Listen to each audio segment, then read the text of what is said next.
Assalamualaikum warahmatullahi wabarakatuh dan salam sejahtera. Nama saya Nik Nur Hidayah binti Muhammad yang bernombor matrik A194129.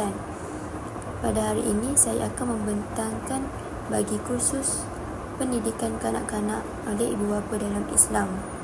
Kita mulakan sesi pengajaran hari ini dengan tuncang paling utama, iaitu pendidikan asas Islam. Sebagai ibu bapa, tanggungjawab pertama kita adalah memperkenalkan anak-anak kepada penciptanya. Pertama sekali, kita akan memulakan sesi pembelajaran kita dengan modul yang pertama, iaitu pendidikan asas Islam, di mana ianya terbahagi kepada rukun Islam, rukun iman dan rukun wuduk. Rukun Islam terbahagi kepada 5.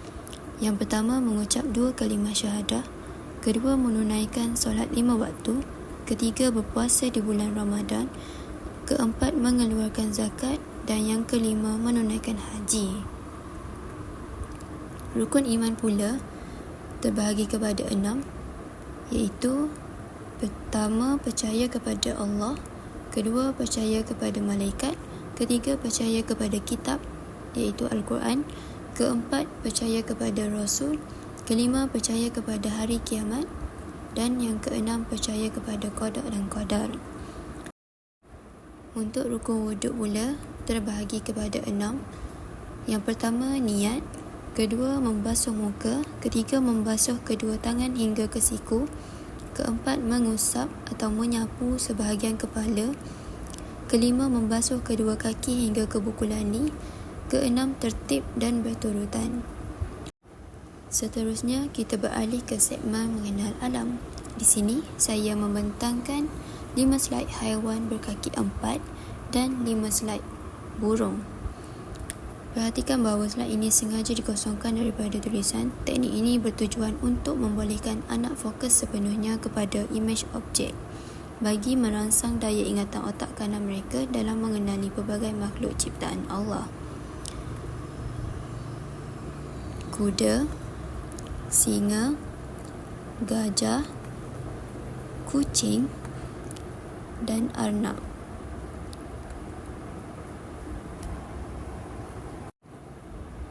Seterusnya, mari kita mengenal burung.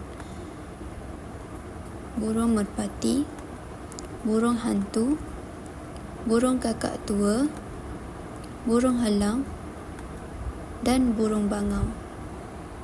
Seterusnya, saya akan membentangkan slide bendera 5 negara ini yang bertujuan untuk membina kesedaran global anak-anak sejak awal.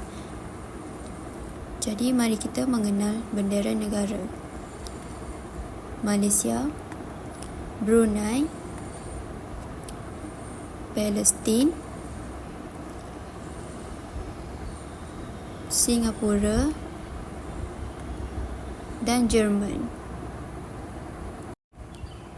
Seterusnya,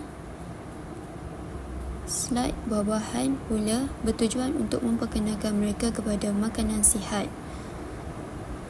Jadi, mari kita mengenal buah-buahan. Apple, pisang, anggur, orange, manggis. Sekarang kita masuk ke modul literasi dan bahasa. Saya menyediakan perkataan dalam 3 bahasa utama, iaitu bahasa Melayu, bahasa Inggeris dan juga bahasa Arab. Mengikut kaedah rancangan awal, setiap perkataan menggunakan huruf kecil dan berwarna merah. Warna merah dipilih kerana ia adalah warna yang paling mudah menarik perhatian saraf optik kanak-kanak, manakala ketiadaan gambar pada slide ini memastikan mereka fokus kepada bentuk huruf dan bunyi perkataan tersebut.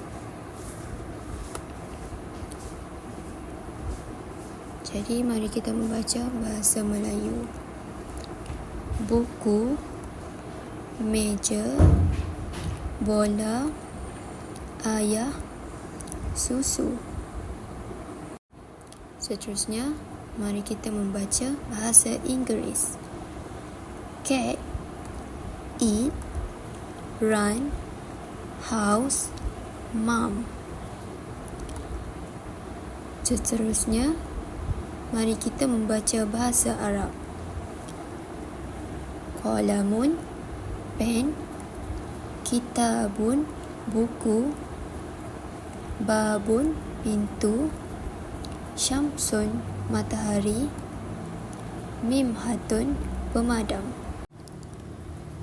Modul terakhir adalah matematik awal. Dalam slide ini, kita tidak menggunakan simbol angka 31 atau 32. Sebaliknya, kita menggunakan bintik merah. Bilangan bintik dari 31 hingga 35 ini diletakkan secara rawak. Ini sangat penting untuk mengajar otak anak-anak memahami konsep kuantiti sebenar, berbanding sekadar menghafal simbol nombor. Susunan yang berbeza pada setiap slide mencabar otak mereka untuk melihat perbezaan jumlah secara spontan. Jadi, mari kita belajar matematik. Bintik merah pada slide ini mempunyai 31 bintik merah. Seterusnya, pada slide ini terdapat 32 bintik merah. Seterusnya, 33 bintik merah. Seterusnya, 34 bintik merah.